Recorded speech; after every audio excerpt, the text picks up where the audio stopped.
Well, it's really a pleasure to have on this podcast on Healthcare Unfiltered, Dr. Matt Maurer from the Mayo Clinic. And hopefully we'll be joined soon by Dr. Mehdi Hamadani from the Medical College of Wisconsin.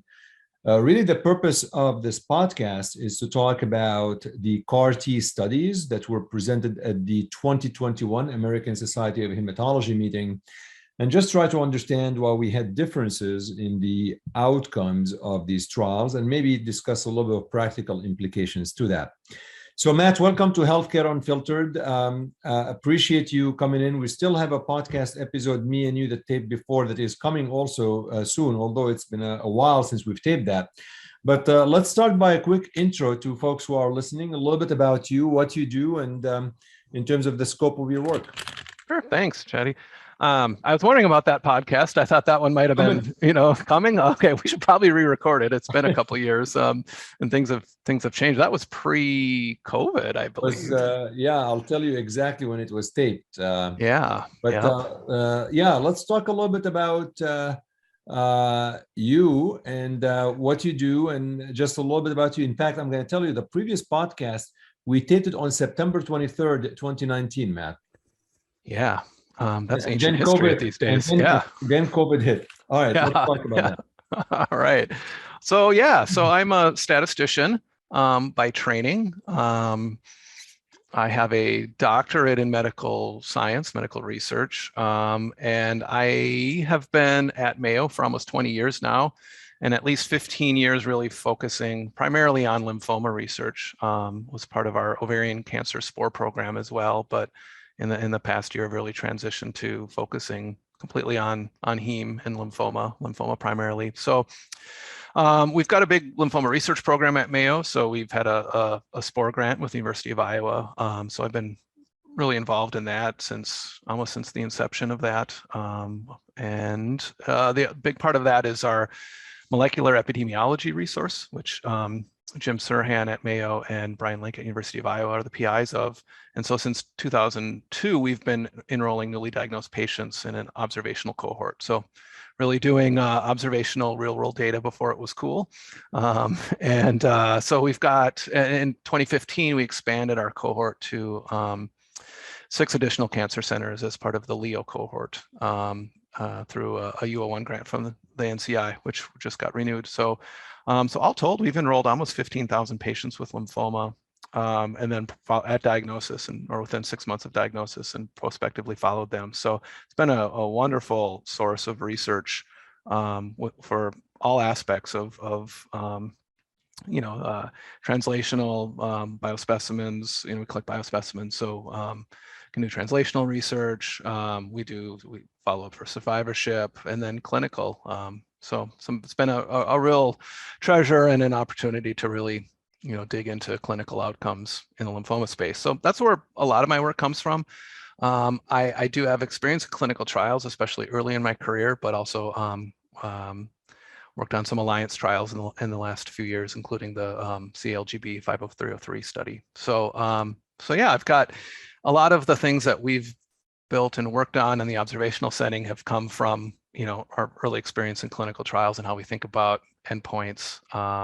Given that a lot of thought, so it'll be interesting to talk different philosophies on how you design trials and how do you assess whether things work or what outcomes are relevant.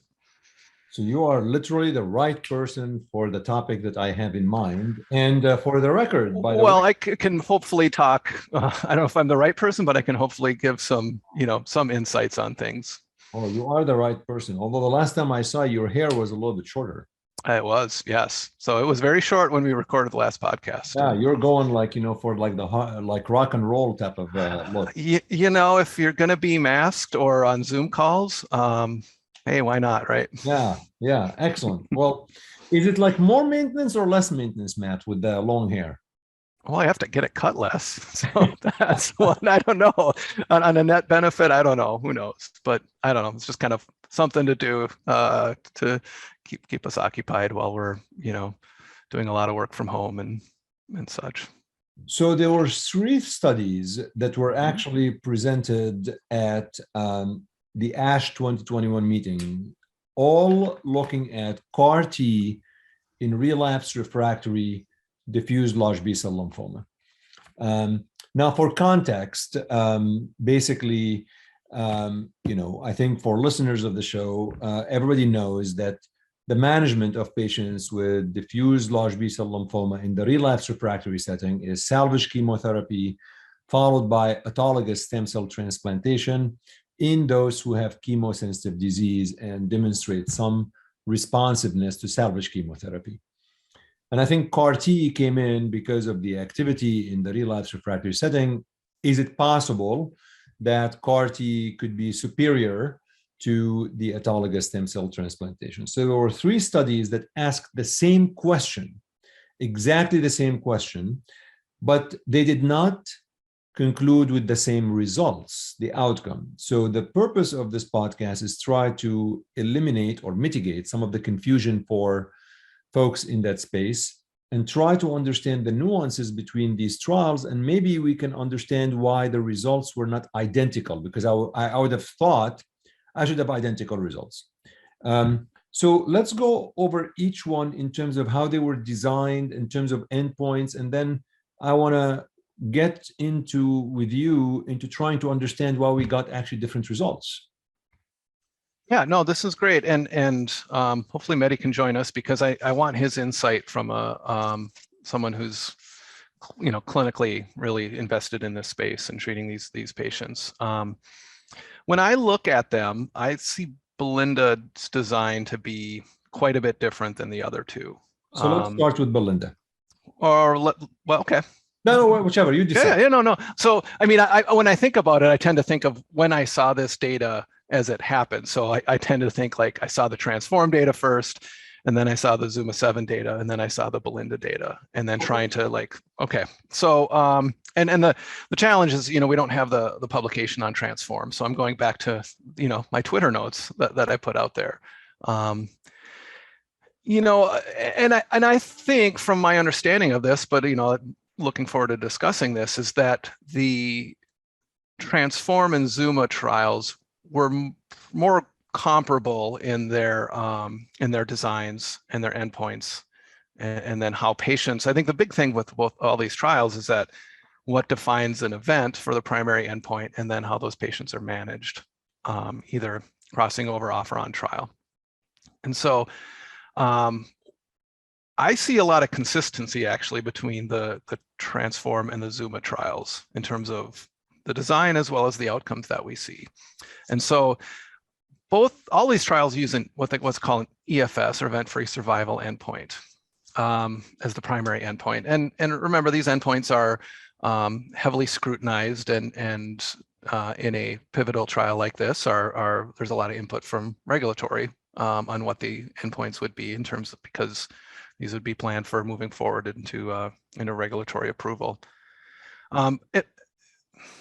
So my take on endpoints is a little bit, I don't know, I do a lot of non-trial work as well, but there's some of it is standard, some of it is a bit nomenclature. So for example, when we think of progression-free survival, I typically would think time until documented disease progression or death from any cause. So you start the clock at randomization in this case, and then you would go until there is a clear, the disease is on a trial has gotten worse, documented by typically by scan, or the patient dies.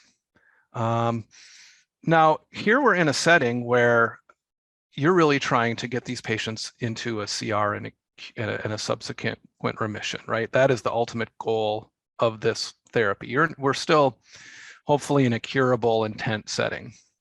And so that's where this notion sometimes of this event-free survival can come in. And you'll see that on frontline trials as well, where for DLBCL, where, I mean, the goal is really to cure patients here, and we are in a curable setting. So if that therapy didn't cure the patient, then that's an event, right? That's a clinically actionable bad thing that happened. So I sometimes, when we're describing this, I like time till the first bad thing happens on the trial. And so the event-free survival can have a little bit definition typically is it's described as what constitutes the event. So I tend to think of event-free survival as sort of a catch-all, but I tend to like it in a lot of settings. And so when we use, when we do endpoints like this in our observational studies, for frontline DLBCL, we would include time until from starting at diagnosis or initiation of therapy until that frontline therapy fails. And so that could be, it was not, that treatment wasn't adequate, and you didn't achieve the clinical benefit that you were hoping to see in terms of getting that patient in remission. So if you have residual disease, that's a clinically actionable, meaningful thing. We'd call that an event, even if it's not a strict progression and clinician says, I need to treat this patient more, that therapy that I gave the patient should have been curative, then that treatment didn't do its job. So when we get into this setting now in the second line, I think this is where the definitions get interesting and really separates the trials. So in ZUMA, and correct me if I'm wrong, this is my reading of things, but in Transform and ZUMA 6, the patient's an event was considered so you randomize, right, into the CAR-T or standard of care being we're going to give the patient chemotherapy, get them into a response, and then transplant them. And so this is where it gets tricky, right? Because CAR-T is approved for third line. So if that patient, right? So if the patient goes to RICE or our DHAP or our GDP and progresses or gets a suboptimal response to that salvage chemotherapy or rescue chemotherapy, that chemo didn't really do what you were hoping it to do, right? Is get the patient in remission so you can go to transplant. And so on these Transform and ZUMA 6 trials, from my understanding, that would be now considered ZUMA 7, just ZUMA 7. Sorry, I'm probably gonna screw up the ZUMAs just because of all the. Okay. But then those patients then would be now considered an event because they are now that second line therapy didn't work to the what we were hoping, and so now the question is, clinically, right, do you give more chemo or do you go to CAR-T? And so they wrote the design to say that was considered an event where if you didn't see the response that you were wanting on the standard of care. So the ZUMA 7 was, so first of all, the ZUMA 7 did not have bridging chemotherapy, right? Right, and that's where I think there's some discussions here about who are the patients that are going on it and how did you manage the patients until you could initiate chemo or get to the ultimate goal of transplant or CAR-T here.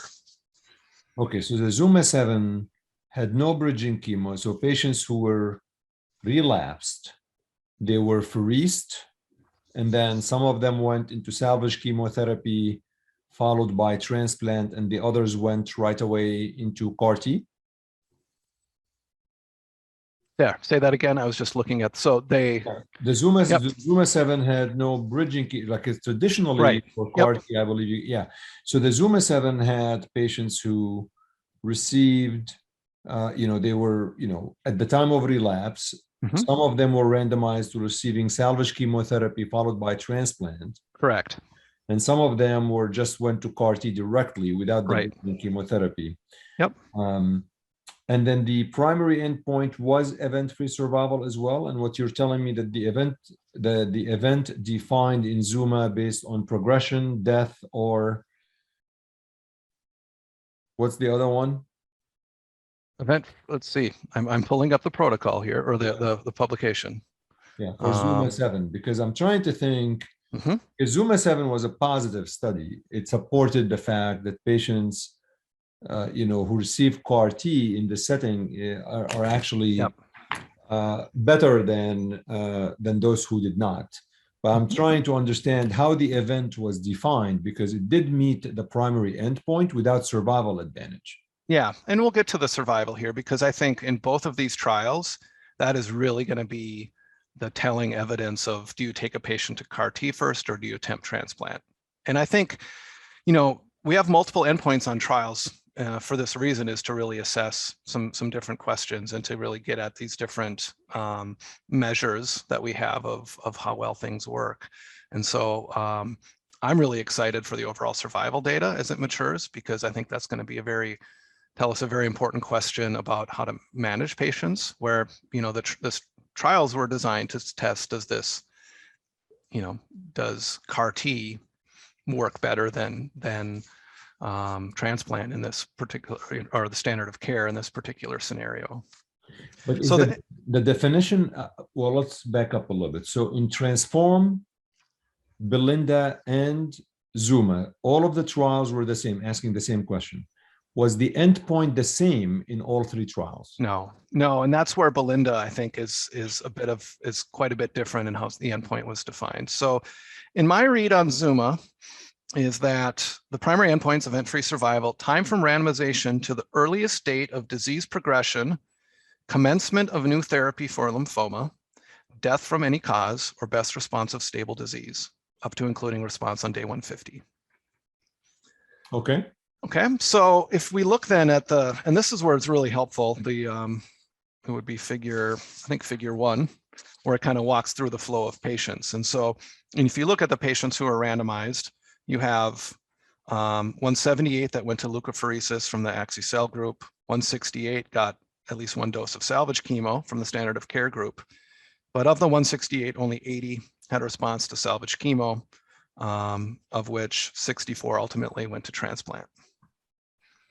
And so my read on the protocol is those patients who didn't have a response to salvage chemo and went off study to get received other therapy, just because of lack of response to, or things weren't going the way that the clinician or the patient wanted to see on the outcome, and they may have went and then got CAR T. A lot of them got CAR T off trial. Those would have been events, right? I see. And so that's why you see a lot of early events on it, is that a lot of it is coming from, driven by, if you look at the standard of care arm, is those patients, the event curve really starts to plummet at around month 2, which would be about when those patients are getting evaluated for response at the end of their first 2 cycles of RICE or RDHAP, or I think there were 4 that were. So was that considered a crossover in the protocol? Like if they actually, or they were taken off study? Well, they would have gone off study, right? Because they would have, I have to look and see if that was how they were managed, but they would have been considered an event. And then the protocols can depend then on how that patient gets managed after that. So you can write in that patients who have this type of thing happen can get crossover and get it on protocol, or they can go and get, since it's standard of care or available off protocol, I think these patients for this study went and got this off protocol. Okay, so that is for the ZUMA one. And that's for the ZUMA. Yep. We don't know why they had no bridging chemotherapy, except in the plenary presentation, it was suggested that the reason for not doing bridging chemotherapy is because sometimes chemotherapy could have a response and might cloud the activity. Are you okay with that? Because the Belinda and the Transform did have bridging chemotherapy. Yeah, I don't. That's hard to say. I don't. That's not my expertise necessarily in management of these patients who have really aggressive disease, and because these are early relapsing, or patients with early relapsed DLBCL, which is not a good prognostic feature. And so I think broadly the design of trying to assess these CAR T in those patients was the right move. The challenge, I think, is, we've looked at this in the frontline setting, the patients who are in need of urgent therapy and it's hard, it can be challenging to enroll those patients on trials. So you have to have patients who are able to get to the randomization and the therapies on trial here. So that's one of my questions about all of these studies is, is this how representative of patients with early relapsing large B-cell lymphoma are these trials? And I think that's where I need more clinical expertise from experts and who manage patients in this setting regarding the use of bridging. Sure. I noticed on the Belinda trial the median time from progression to enrollment on the study was over a month, and that doesn't seem to fit with broad clinical experience, or when we've looked at our observational data, that really those patients who can afford to delay therapy, and or maybe those are patients who need to have bridging therapy to get to CAR T. So there might be an impact on who went on these trials that I think needs to be teased out a little bit more. I guess what I'm trying to figure out, Matt,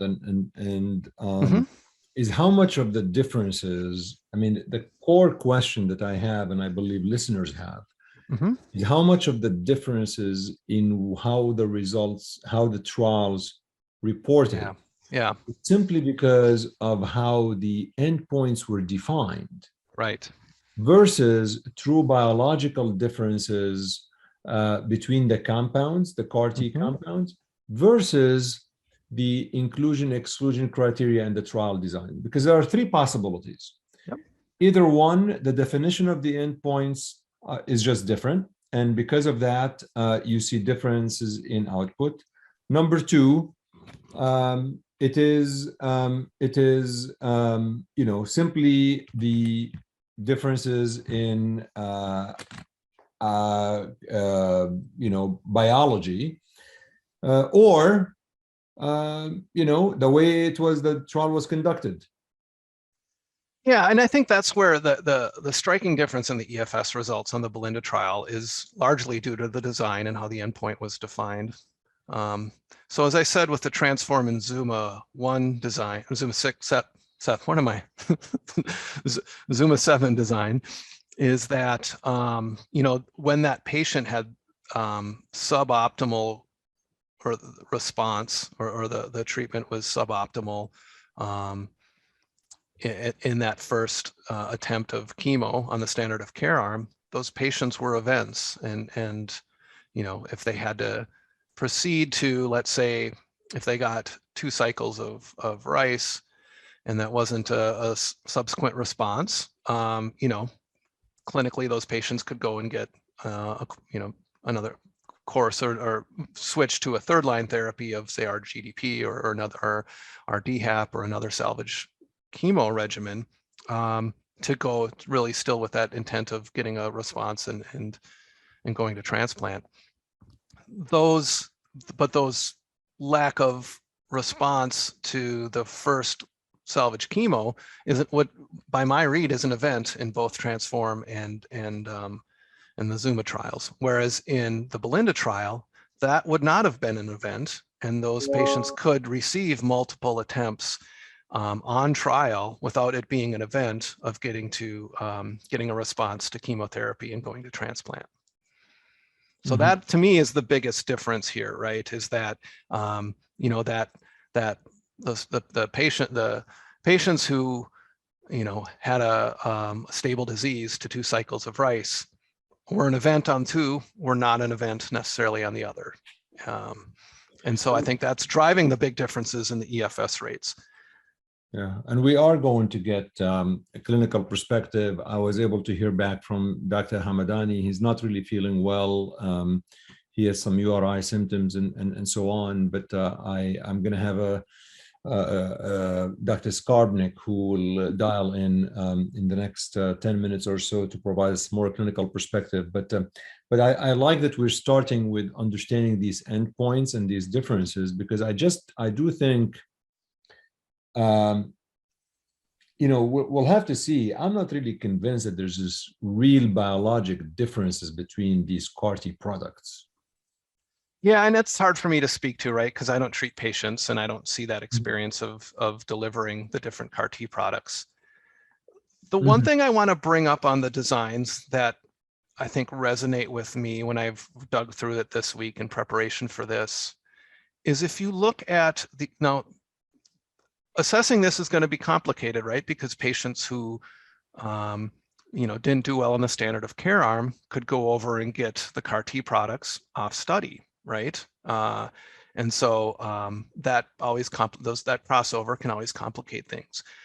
But if I look at the standard, so one of the questions that I had about this is, or clinically, is one of the questions, right? Because I think about sometimes if I was a patient or one of my loved ones was and I had really progressing DLBCL, do you attempt to go to transplant, or do you go right to CAR T, right? I think that's a reasonable clinical question that we want to try to answer with some of these data. And I think that's where the overall survival data for both of these will be really important, right? Because it's ultimately kind of, you've randomized patients to that on these trials of attempting standard of care versus going right to CAR T. And so that will hopefully, as the overall survival data matures, and right now, I thought all of the authors did a nice job of cautioning on the overall survival data because, it's based on the study designs. There's parameters and they walk through nicely of like, this is the order that things were tested in, and this is what the threshold that needs to be met for this. But we're seeing, I hate the word trending, but we're seeing some overall survival benefit that didn't meet the statistical significance on either trial, but it's comparable for both those trials, both Transform and the ZUMA trial, that the patients who went to CAR T first look to be doing a little bit better than the patients who started standard of care, and then a lot of them went to get CAR T in the third line setting. So as that data matures, I think those data will tell us a lot. And I'm very interested to get another year or two of follow-up to see, is it worth taking a shot at standard of care? Because, if I can get a CR on rice and go to transplant, then I still have the CAR T later, right? And I think we don't have much data on how transplant's going to work after CAR T. So I'm trying to think though, and this may be a question also to Alan when he dials in, but if I were to design a trial, and hey, I mean, this is your area, trial design. Wouldn't you think? Oh, I know it's going to be. I'm not a trial design expert, but I've done a few. You're more of an expert than about 90% of the population in trial. But I'm trying just to think, like, if I want to answer the question of CAR T superiority over transplant, is a trial design would be that all of the patients would receive chemotherapy, right? Like a salvage chemotherapy. Mm-hmm. And then at the time of assessment, if you are, when you have evidence of response, so you're chemosensitive, that's the time where I would randomize into CAR T versus transplant, because by default, you're not going to do an autologous transplant unless you have chemosensitive disease. Right. So if you really want to demonstrate superiority of CAR T over transplant, shouldn't you take only patients who are chemosensitive? No, that's a very good question. And I think that gets at some of the design issues on this, right? Is that, the way these trials were designed, ZUMA 6 and Transform, may have stacked things a little bit towards the CAR T arm, right? Because, you're the patients who, had an early progression or who had a suboptimal response to chemo were never really candidates to go to transplant, or really candidates to be, to stay on the standard of care arm for the event-free survival. And that's something I've seen some discussion on Twitter as well about, what is the right way to treat a patient, or optimal way to treat a patient who has chemosensitive disease. But I don't think either of these trials really necessarily address that. I'd have to relook at the Belinda design in terms of, can we understand how well either of these mechanisms work in patients who are in response as a, consolidation or to really, increase the response and get into a long-term CR. You mentioned something, Matt, earlier, that Transform is very similar to ZUMA, and I'm just getting Dr. Skarbnik, who is going to come in also to give us a lot of clinical perspective. So I'll pause a little bit to say welcome to Dr. Skarbnik, who is a frequent guest on the show. Alan, thank you so much for jumping in. You're going to do a quick intro. I'll admit, in all transparency, I had asked Dr. Mehdi Hamadani, who is a transplanter, to come in, and I wanted to get also a transplant perspective, because there was a lot transplant versus CAR T, and he's a little bit under the weather. So I appreciate you providing us the clinical perspective. But And you know Dr. Matt Maurer from Mayo Clinic. Maybe a quick intro about you, Alan, then I'll just tell you a little bit about what we've been talking about for the past 20 minutes or so. Sounds good. Thanks. You're lucky it's raining today and I'm home. I love it. So thank you. Happy to step in. I'm Alan Skarbnik. I'm a director of lymphoma and CLL program and of the immune effector cell program at Novant Health in North Carolina. I am also a transplanter, so you know. Oh, I didn't know that you're doing the transplant. Okay. I am a transplanter too. I do a lot of autos. I'm the associate director for the transplant program. I actually have a transplant fellowship as well. I did an extra year after my hem-onc fellowship. So actually my background is in transplant, but I'm happy to discuss and have as much as I can an unbiased view of the issue. So hi, Matt. Nice to see you. Same here, Alan. Yeah. Not on Twitter. It's great. Yeah. So I wish it was live, but great. Before you came in, Matt and I have been really going, I would say, more philosophical discussion versus really pragmatic clinical application. We're doing a lot about the endpoints. We talked a lot about the differences in endpoints, trial design, how events were identified in event-free survival. We talked a little bit about frankly, we talked a little bit about the bridging chemotherapy and so forth. Mm-hmm. And what I asked Matt, an important question is how much of the differences in Transform, Belinda, and ZUMA is A, related to true biological differences between the CAR-T products, mm-hmm. B, the definition of the endpoints, because obviously the output of the results will always, output of a trial will always depend on the definition, or C, the inclusion-exclusion criteria and trial design. For example, bridging chemo, not bridging chemo, crossover, not crossover. And, you know, we went back and forth on that, but I don't believe we concluded with certainty why the differences exist. Do you want to give us a bit of a clinical perspective, and then we circle back to Matt? Okay, just throwing me in the fire as soon as I log in. That's okay. It is. I want to dig deeper into the full publications of those studies. To be sincere, since coming back from MASH, I had a super busy clinic that was concentrated because I paid for taking those days off to go to ASH.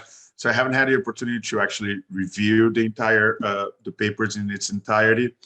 Perhaps you have invited me in advance, I would have done that for you, but that's okay.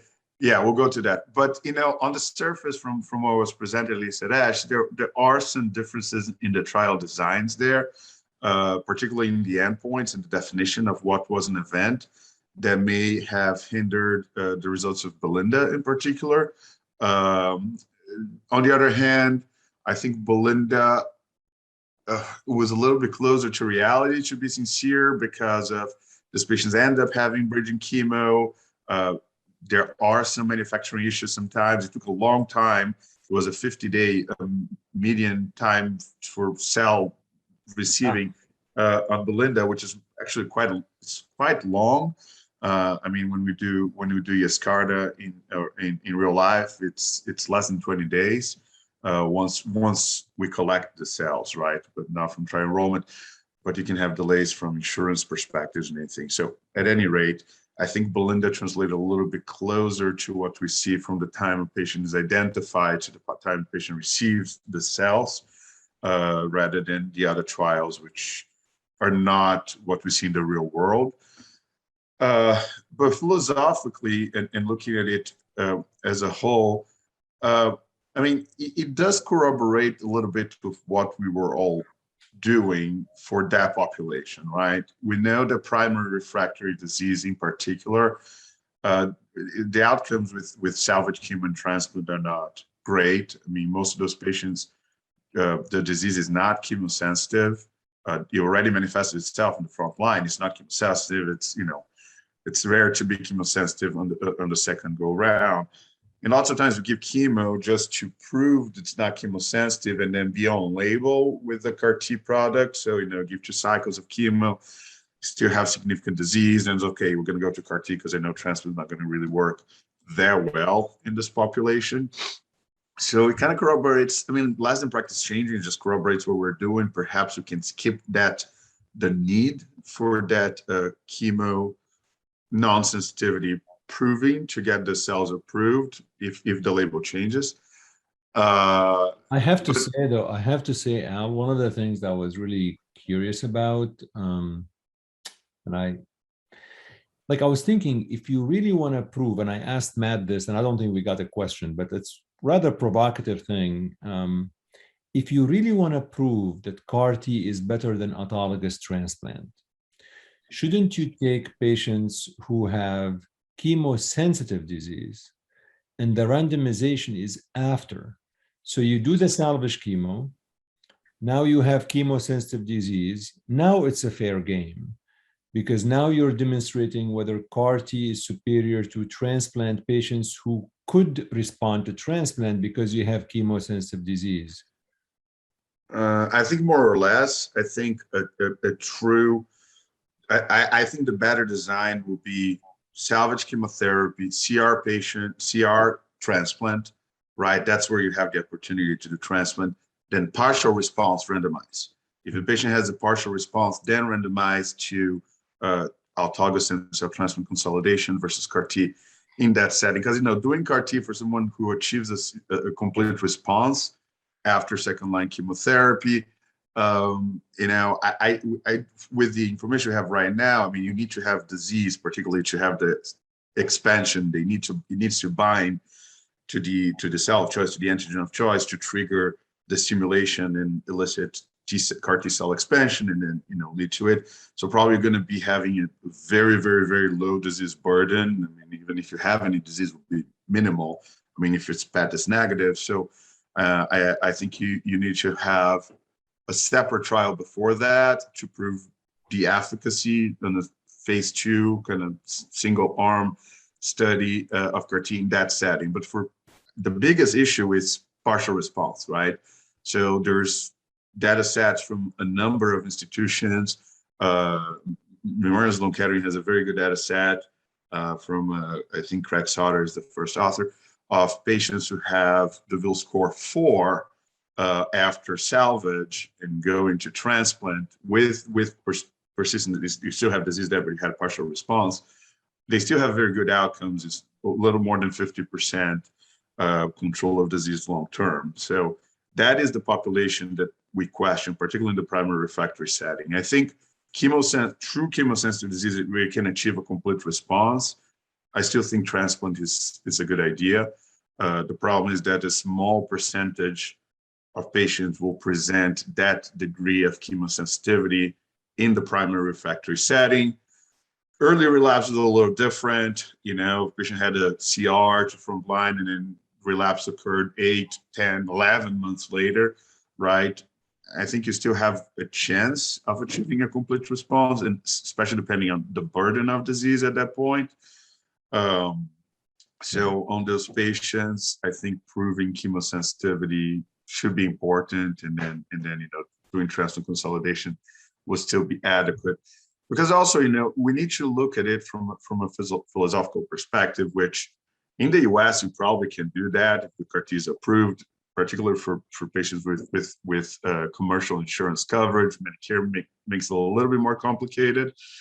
But ex-US is going to be really hard to accomplish, particularly in lower middle income countries where they don't even have CAR-T approved for third line. In Brazil, for instance, we don't have CAR-T approved there. So a lot of times when we do studies, we kind of need to think a little bit more globally these days, not only what we're able to do here, or I don't know, perhaps find ways to fix the cost and the price of these products. That's great. So Matt, back to you. I think we got a little bit of a clinical snippets into how Ali really would think about something like this. How would you heard from him? What are your thoughts going back to the endpoints? Yeah, I want to get Al's opinion on the overall survival on these studies. And when I look at Transform and ZUMA, one of the things that strikes me is the question of, you know, you've attempted standard of care, so going the transplant route. randomized versus going right to CAR T. And knowing that the patients who have a suboptimal response to chemo will go and get managed how they would off study. In this case, a lot of patients going to CAR T or crossing over to CAR T off trial. I think those, when I looked at this, I thought the overall survival curves will tell us a lot in a year or two in terms of that approach of, is it worth taking a shot at going to transplant with patients, or are we missing anything by going right to CAR T? I'd be interested in your thoughts on that, because we are seeing a preliminary survival impact on both studies. And so the fact that you're seeing consistency in both of these, where the patients were events if they had suboptimal response to first salvage chemotherapy, and then we're able to go and get crossed over or managed off protocol, I think is going to be really telling.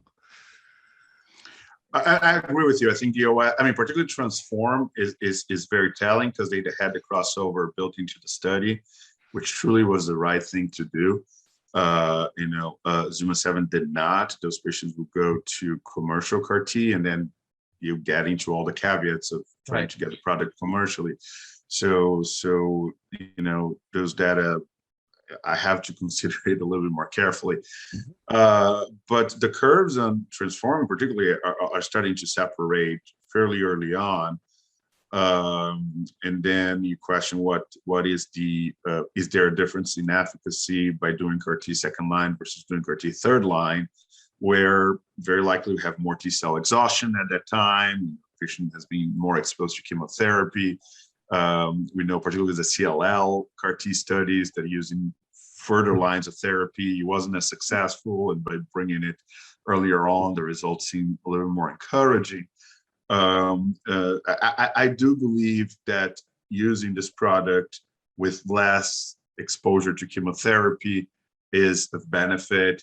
It's likely to be more active and improve on the CAR T cell expansion and activity. So I think the OS curves are going to really tell us that, because the patients who are receiving CAR T either as commercial third line or crossover after failure of previous treatment, they're not surviving as long receiving the same product, particularly in Transform, where there was the crossover. So yes, this is going to be very telling. I think that when that point is reached, is going to, and it will be, I think, because the curves are already kind of showing the trend. I think it's going to corroborate more the usage of CAR T in second line in patients with primary refractory or early relapsed disease. But again, and then I go back to the philosophical question. Access to transplant is already an issue, right? A lot of the patients who should receive a transplant don't, because of access to transplant centers. You have to travel, you have to be in the hospital. Some places do outpatient. So there's already a decreased percentage of patients receive that. CAR T, I think, is going to be even lower, because there are less centers that do it. There's only for Axis-cell, for instance, there's less than 100 authorized centers in the US right now, if I'm not mistaken. This may be outdated, but last time I looked, it was around the number. And the cost, right? And also what the time to treatment is an issue. I mean, lots of these patients will need to receive bridging something, chemo, steroids, novel agents to kind of get them to that point, because this disease tends to be rapidly progressive. And sometimes takes 2 months or more to get the cells, because of insurance barriers and logistic barriers as well. So I think adaptability of a treatment that very likely will be superior in that setting is going to become an issue. And that's where I think real world registries will come into play to really see what's the impact outside of the clinical trial setting. How often do you guys don't do bridging chemotherapy? I try not to, if I can. Particularly, well, it depends. I like not to give anything before lymphopoiesis, because sometimes I fear that will affect the production of the cells, and it may be just my own bias towards it. I know like Banda, the patients I given Banda before lymphophresis in the past, which I don't do anymore, it didn't work. I think it really affects the cells, and there's some retrospective data supporting that. So I tend not to give it. If I need to, I give a little bit platinum-based treatment if they haven't received that before. Gemcitabine, something that's be a little less deleterious in terms of activity of CAR T. What I try to do is hold the bridging until the lymphophresis happens. And then after that, it's fair game. Anything. I can keep pola-BR at that point. It doesn't matter because cells are collected already. So, it all depends on what the patient probability of getting that in a timely manner is going to be. My experience in my center is once I collect the cells, I've been getting the cells in less than 3 weeks back. So usually the patients require just one cycle, something to hold it so they can be healthy enough to get the cells back. Alan, can I follow up on that? So how does that impact the patients that went on these trials? Are there differences overall in the patients who went on these trials based on how these patients would need to be managed in the period to getting on the trial? Probably. I think, there are differences in bridging chemo allowance or not. ZUMA 7, they were concerned that if you give bridging chemo will affect, they wouldn't know if the response would be from the chemotherapy or from the CAR T afterwards, which, it's a valid thought if you have access to CAR T quickly, right? Which is the case. The patient enrolled, you have a quick screening period to collect the cells, you get the cells in less than 21 days, which is not reality. That's not what we do because it takes longer than that. And I think Belinda reflects that a little bit more closely to what we see. And they did allow bridging chemotherapy, and I believe Transform allowed bridging chemotherapy as well, one cycle, right? Yeah, they bridging chemo. Yeah. So, but still, with Transform, we saw the efficacy endpoint is there, at least the way to define an efficacy endpoint. So is it an issue with viability? I know, listen, Kaiser had previous issues with cell viability production in the real world. A lot of patients needed to get INDs because it didn't meet the threshold that was established by the FDA. So manufacturing issues can be a problem. I don't know if that had any, and again, I didn't read the entire paper. I don't know what was the viability of the cells, if it was compliant. I would imagine it had to be with the threshold because of the clinical trial. I don't know. I mean, there are different products too, so we can only assume they need to have a head-to-head comparison between the three of them, which I don't think will happen. Yeah, that's to know what. But the kinetics of expansion between these products is a little different. And I don't know how much that affect efficacy, if at all, but, and again, doing cross-trial comparisons with the previous phase 2 pivotal trials that led to the approval of this agent, and with all the caveats that doing cross-trial comparisons come with, the efficacy was a little different between the products, right? I mean, if you look at it at the duration of response, Tazecel seemed to be a little inferior to Lizo and Axicel, but again, it's not head-to-head, so take it for what it is. So I know that Matt has to sign off, and I'll finish off with Alan just about the pragmatic and clinical application, what he would do with his patient coming in tomorrow. But Matt, any last thoughts in terms of honing in on just trial design and endpoints? Because these always confuse me. No, and I think it's trying to understand what the endpoint was and what that impact has on the curves that you see. I think you're seeing some very different designs among the, especially Belinda, how that endpoint was designed is quite a bit different, the EFS, than the other two trials. And so keeping that in mind when you're looking at these outcomes. And that's where, why we look at multiple events on trials is that they are all telling us slightly different things, and they all have, convey different information. So looking at the whole story. Well, thank you so much, Matt. Really appreciate it. Yeah, thanks. Great talking to both of you. Thanks, Matt. Nice talking to you. It was brief, but it's Shadi's fault who invited me last time. It is my fault.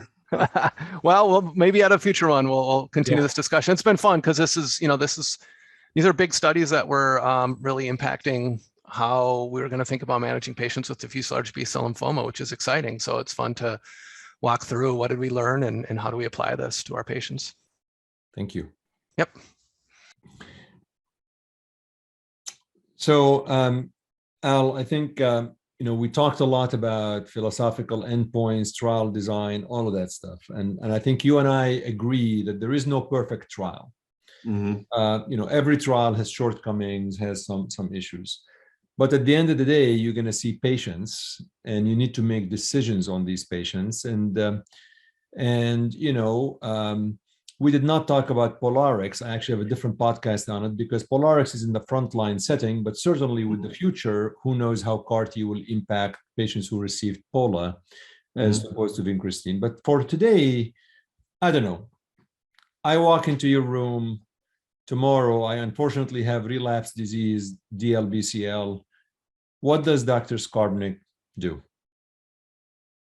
Good question. I think it depends on a number of things. First of all, we got to look at what is transplant eligible and CAR-T eligible at this point, right? And there are differences there. CAR-T has a very weak chemo preparation regimen with intensive lymphodepleting that, besides cytopenias, doesn't really have that many long-term side effects when compared to auto transplant, which is a pretty hefty chemo backbone and has a number of risk of long-term complications compared to CAR-T. And I'll tell you this from my experience. Nowadays, patients who receive CAR-T have, in my opinion, an easier time than patients who receive transplant in terms of complications. I mean, yes, you can have the CRS, yes, you can have neurotoxicity. They are largely reversible if you're doing it properly. This is treatable in patients. I mean, I'm doing outpatient CAR-T in my facility, and it's been pretty successful. We are doing now steroid prophylaxis based on course 6 of ZUMA-1 if you're using axi-cel to try and decrease the incidence, but also the grade of the complications. Patients do great, With transplant, you're always surprised by one thing or another. I see more neutropenic fever. We have longer. It takes a longer time for patients to recover. They need to be more fit to undergo transplant, which CAR-T now then allows a very efficacious treatment option for patients who are older and less fit, who otherwise potentially wouldn't be a candidate for an autologous stem cell transplantation because of organ dysfunction, performance status, you name it. So you have to look into that as well. The second thing is, what's the kinetics of the disease here? If someone had diffuse large B-cell lymphoma, had a CR and relapsed, I don't know, a year and a half later, and they're candidates for transplant, I'd be very comfortable in doing salvage chemotherapy with a platinum-based regimen and then consolidating with transplant if chemo-sensitive disease. There are PRs and PRs. If you have a DeVille 4, but still have a lot of disease, I'd be less comfortable. Probably I'll go to a third-line CAR-T at that point. If you have a DeVille 4, but it's just a little bit of disease left, then transplant still may work very well. So that's, the later relapse situation. I think that's less clear if one is better than the other. Then you have the early relapse, right? Patients had a response and then disease relapsed within or progressed within 12 months. Some patients still may have an opportunity for chemosensitivity. I guess I would have to see again what is the burden of disease at that point, how the patient is doing. Do you have easy access to CAR-T? I mean, and this is considering the labels approved for second line. yes, if we take all patients together, the trial showed with the definitions of endpoints and EFS that the trial had that, yes, EFS is better. We don't know yet overall survival. I mean, we need a little longer for that. Have the differences that we briefly discussed between the 3 trials. So, if I'm going to choose a product at that point, I'm going to choose a product that showed superior efficacy by the endpoint of the study.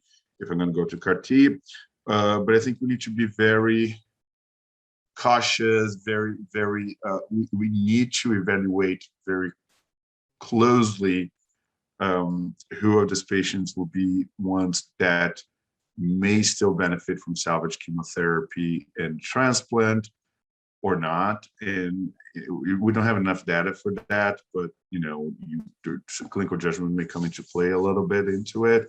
I mean, we have a very long story, decades of data with autologous and cell transplantation, not that much with CAR-T yet, so we really need to gauge with that. Now, what I'm going to say is for primary refractory disease, I have no question. I will do CAR-T second line if it's available, period. I will not, I mean, that to me is the niche where this is clearly superior because the disease already shown its face that it's not really sensitive to chemotherapy. I'm talking about patients that got R-CHOP or whatever, they got EPOC, mostly R-CHOP, of course, in front line, and the disease did not respond or progressed through R-CHOP. I think that's clear. This patient should receive CAR-T from the studies. I really don't have a question about that.